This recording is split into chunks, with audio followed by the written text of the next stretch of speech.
Hey everyone, Whip here, and welcome on back to Minecraft. Today we're going to be doing a quick video here on what to do first inside of a Minecraft survival world to set yourself up for success. So without any further ado, I think we get into this one here by starting out with chopping a few trees for ourselves. Obviously, very first steps we know inside of Minecraft are you need some logs. You have to be able to build things. Otherwise, you're going to be kind of wandering aimlessly for a long time because without sticks or anything like that, you can't really get access to tools. Today, however, I want to focus on how to set yourself up for success inside of a Minecraft world that you're going to do something more along the building side. So these are the types of things that I did to set myself up for success when I started my own new survival world series 3 years ago at this point, but I used a lot of the same things when we were going through doing source block and all that type of stuff there. So we got a few tools right here for us. Let's get this craft table up and we better be on our way. A few good things to do here is to get a lot of food as you're going and break a bunch of grass while you're moving around so you can just pick up a few seeds and, you know, just maybe get that early game farm set up, because otherwise you're going to be hurting here, and we are hurting right now, not getting very lucky with getting any seeds off of these. I swear it's a possibility it can happen. I saw a little bit of coal off to the right side there, though, so we should be quickly set up to be able to survive the first night. The big thing that I like to do inside of these worlds is we really got to set ourselves up so that we can survive through the first night without needing to AFK. And now we are getting all of the seeds, so that is absolutely awesome. But let's head back over here and start getting a little bit of stuff going for us. And there we go, the precious coal that makes all of our torches and everything we could possibly need. It's probably going to be a good idea here to get ourselves a bunch of cobblestone as much as we can. You don't need to use the whole wooden pick. I usually get about 6, and then I just blop the crafting table back down there, make up an axe, and make up a pickaxe for ourselves so we can have something going on. I think an axe is probably pretty useful to have at this point. Let's get ourselves a little bit of this coal, and then we can figure out how to get our farm set up, because seeds are a very big thing early game, so we want to let those grow super fast. Post 1.13, a great source of early game food here is just coming through and killing all of the fish that you see swimming inside of the rivers, because each one of them will drop a dead fish, so you don't have to spend a bunch of time doing all the fishing stuff. And apparently they drop bone meal too as well. Did not realize that one. Maybe it tried to poop on me.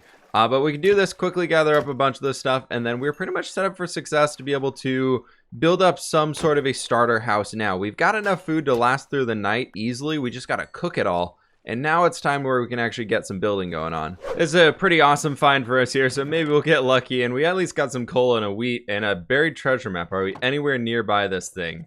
Not quite at all. That looks like a bunch of water and way off in that direction, right? We can see south and east. So it's very much down there from where we're holding it facing north right here. Let's see if there's something else in this place. Well, we got a bunch more wheat and another stone axe. I think that buried treasure map right there is just going to go to that last one we had. So we can just leave that for now and swim on out of here very slowly. And that about do it. There's a lot of ruins down here though. Look at, that's a huge one. Oh, now there's some skeletons down there too, and some drowned. I'm getting out of here. We are not equipped to fight those things, but there is some sugarcane right over here. So I think a big thing about getting started in a new survival world, especially if you're focusing on building, it's a lot about just kind of getting started with your very first starter house. This doesn't have to be where you're going to be living for the rest of your entire life. I'm a big person on, I just boot up a world and that's what I work with. I don't need to go find that perfect seed. I know a lot of people really are picky about what they're building around and everything like that, but for me personally, when I'm thinking about setting up a world, I'm thinking about I want to find at least the type of biome I want to work in, and from there I'm going to customize it as I want to. You all know me by now probably at this point that I'm a little crazy when it comes to terraforming. I like to do a lot of terraforming work. So to get ourselves started, right over here I found this awesome area that we've been kind of skirting around so far. I didn't even look at the seed map or anything for this world, just kind of came across it as I was jumping around here and running around, and this thing is pretty perfect. Those mountains over there are going to make a great backdrop for what we're doing. We got a spruce forest off there into the distance that you can barely see peeking over the ledge.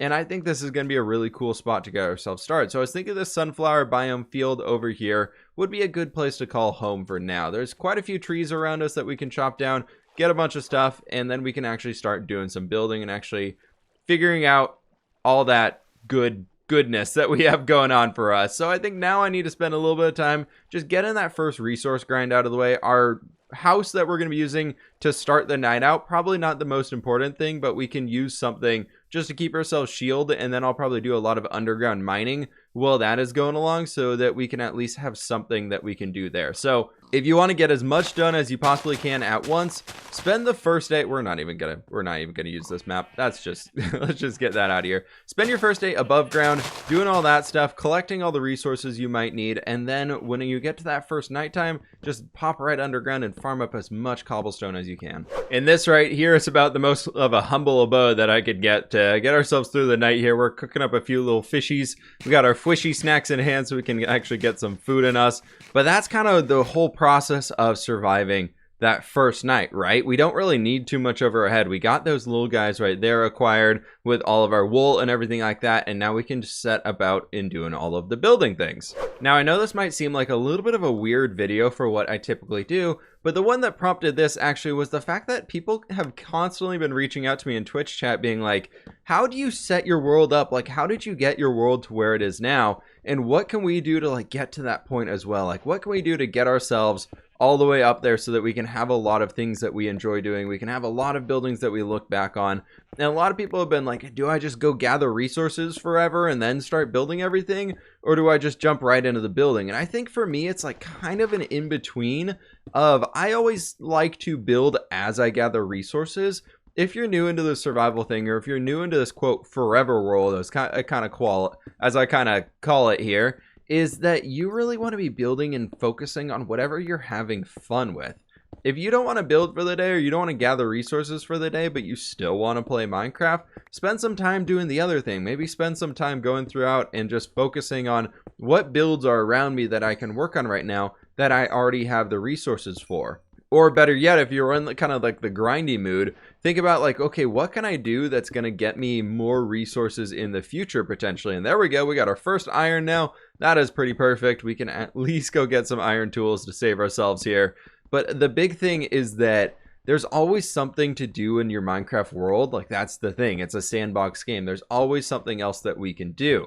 What I focused on when I first got set up is I built things that were going to last me for a little while and at least keep me going, that I didn't really have to worry too much about. I didn't have to commit too much time to doing. So you didn't see me building like a giant mob farm that was going to produce 50,000 drops an hour, or I spent 30 plus hours trying to build it, because that would kind of defeat the purpose. Like, what was I going to be doing with all of that time? Like, I could have way better used that time to help create and do things that I want to do, instead of feeling like I'm obligated to be creating all of that stuff and like creating that mob farm so I quote have resources for later. As a few people are saying that like they always get stuck at that point where they're like, I want to build in this world, but I can't build in the world until I have all these farms set up. It's like, well, don't. Or maybe find a smaller one. Like on SourceBlock, our first mob farm that we had over there that the entire server relied on was one that Vintage Beef had created that was literally a zombie spawner. He found a zombie spawner underground, and we used that as our way of getting around and getting some resources, getting some rotten flesh so that we could trade with villagers and doing that type of stuff. Just start minimal. You don't have to build the big omega farms that you see all these crazy YouTubers coming up with all over the place. They're like, this is the best thing. This is the fastest way to get gunpowder, fastest way to do this. It's like, well, you won't even be able to use 90% of that right now. And probably when you get started, most of the resources you are actually going to need a lot of is this lovely tree right over here. So spending all the time getting everything else probably could be used maybe doing this, or you're going to spend a lot of that time just grinding out and building a lot of those slabs and stairs and whatever you might need, getting a bunch of stone slabs and all that stuff so that you can actually build like the mob spawning platforms and everything and all that. You're spending hours gathering resources because you don't really have enchanted tools yet, right? So spending that time just building and enjoying the game and progressing, and honestly, to get yourself started in Minecraft, a big thing you should probably do is a lot of caving. I find that I usually spend, like, if I get started, I get typically 2 to 3 stacks of wood logs just to have and go from there, which is some stone axes or something. It takes a few minutes to gather that up, maybe more than a few minutes, but y'all get the point. And then after that, just go live underground, get down to that Y level 11 or Y level 13, whichever you think is personally better for the diamonds. But I think I'm more of the Y level 12 person, right in the middle. But anyways, back on topic, we have a giant ravine here. There's not really much down. Ooh, there's a lot of iron though. We could use that for ourselves. But the thing is that like iron is good to go. Iron is very good to gather as you're going around. Gather all of that you're seeing when you're moving around here. especially if you're down mining, drop everything else to get iron, because that's going to lead you towards a beacon, which once you get your beacon set up, that's going to be a lot of the hard work done and the hard work out of the way for how to progress and get crazy amounts of resources. Like if I didn't have a beacon in my own survival world, you all would see me just going around and just spending hours upon hours upon hours to get resources that we can now get in maybe a half hour. Like we do a stream every other week where we gather resources for 3 hours, and that sets me up for the next X number of streams that we're going to do. We spend a lot of time just gathering a lot of the blocks we're going to use, and then we're done. Like we don't really have to worry about it at all. So spending a little bit of time right now just to be like, oh, you know, maybe my inventory is full, but do I really need this little bit of cobblestone on me, or can I get rid of that and keep like another half stack of iron ore that I can smelt up and eventually get a bunch of ingots and work towards that wither kill? That's probably a more important idea. All right, just went over to the spruce forest, gathered up some of those trees, put them on top of our house as in the form of stairs, and it's looking pretty good. We've got everything around here figured out at this point. Got a brand new iron pickaxe as I've been doing some mining and all that good stuff. But now we can set up our farm, our food source.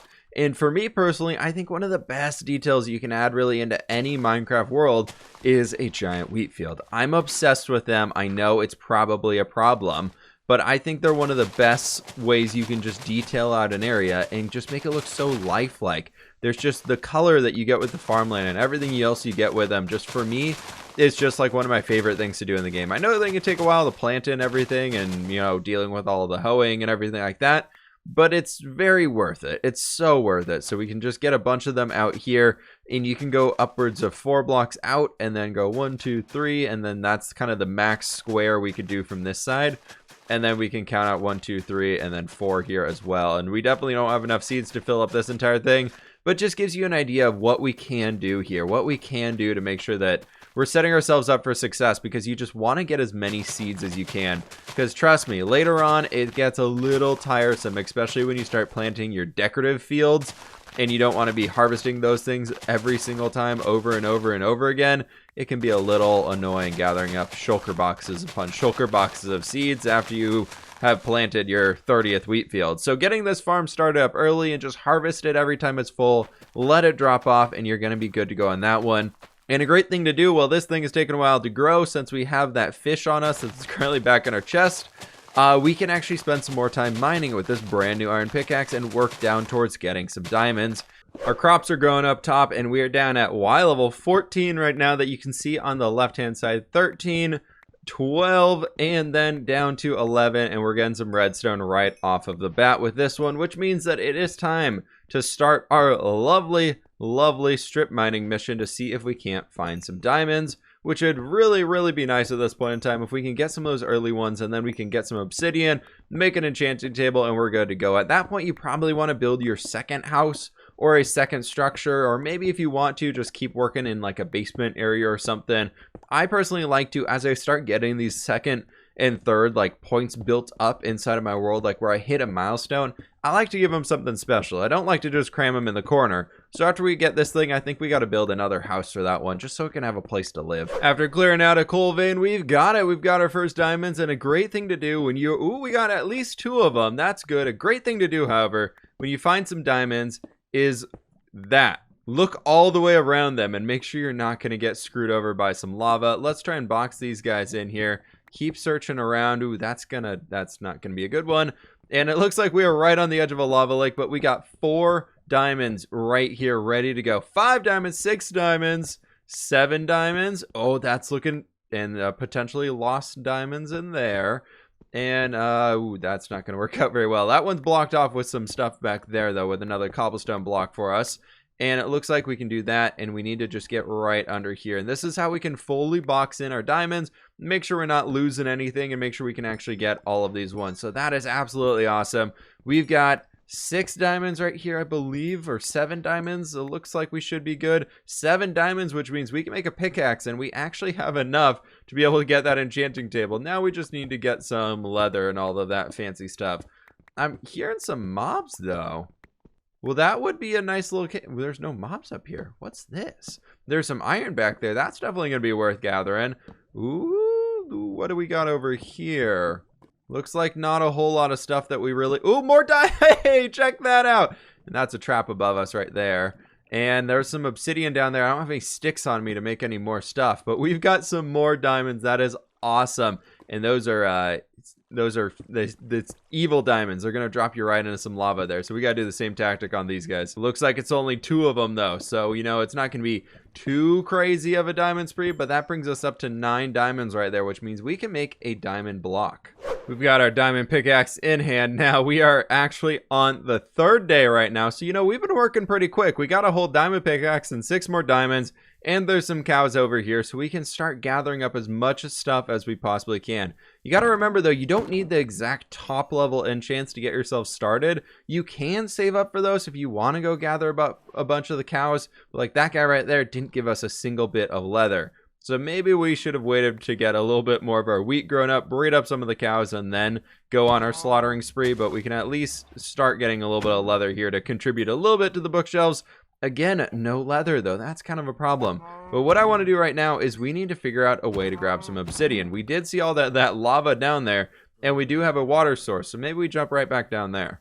All right, I know we're here for building stuff, but very quickly though, getting lava, this is how you do it. Just place your water source right there, and then just come in through here and keep that water flowing and just start breaking the stuff right like this that we can have right here. And we'll see that obsidian when it breaks in a year from now. There we go. Ice bucket challenge. Get that one. We didn't want to lose it to any potential lava down below. Place that thing right back down there and go back to farming this stuff up. Because as soon as we get all of these worked out and gathered up here, as soon as we break this one, that water is going to move over on top of us, and then it's gonna, if there's lava below, it would quickly turn that into obsidian and keep us safe. It has been a little while since we last spoke, and I've got a bunch of sugarcane over here. You can see a bunch of little lovely pieces of leather in my inventory. Still waiting to gather up a little bit more of that sugarcane to keep crafting some more books, but we got 21 of them so far, which means we got some more glass cooking up in there to make some more lovely windows. And coming over into this structure, I've kind of prepared it to be able to hold our enchanting setup. So we got a little bit of like a yurt style thing going on back here, but we just plop that guy down there in the center, and you can see that we can already get Unbreaking 1. Perfect, right? Best thing ever. Then coming back in here, we can just plop some windows in to make it a little bit nicer and a little bit brighter in here. We got a lot of skylight coming in, and that'll be pretty fantastic. And we can get those slabs back for ourselves apparently, and then let's do one of you, and that'll be good. And now I just need to get these bookshelves in here, but you all kind of know the way moving forward from here. I hope this video was helpful for you all, for everybody who might be considering starting up a survival world. This is kind of how I would do it. Starting off 2 tiny structures right here overlooking a lovely ocean. That's just kind of everything that we have. Whatever you want to be doing, I hope this was insightful. Any other tips that you all have, or things that you consistently find yourself doing when you start out a brand new survival world, please be sure to leave that down in the comments below. Help the community out, help your fellow Minecrafters out. This is a team game after all. We are all in here in it together, playing this wonderful sandbox game. So with that one, please be sure to hit that like button down below if you did enjoy today's video. Hit that subscribe button if you're brand new, and I will catch you on the flip side.